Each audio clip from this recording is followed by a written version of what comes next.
This apple is painted with a brand called Vicki Boutin.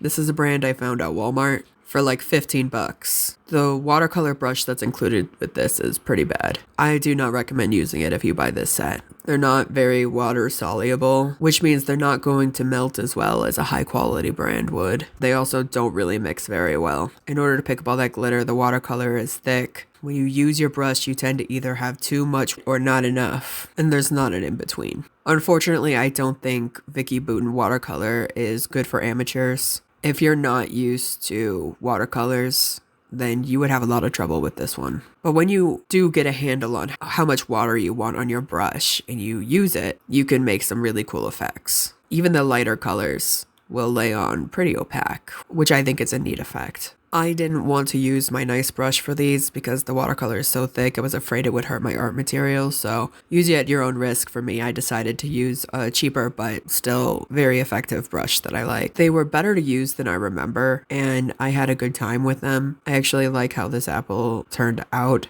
I'm also a huge fan of glitter, so I'm biased towards this metallic set. Definitely a lot of glitter in here. You can definitely see it. It dries pretty similarly to how it's put down on the paper. Out of all my watercolors, I think this one's the shiniest. They feel different to handle than any of the other watercolors that I own. I think that this set has its uses, and it's pretty cute. I like the palette. I'm glad I have them, and I wouldn't give them away, even if I only would use them pretty rarely.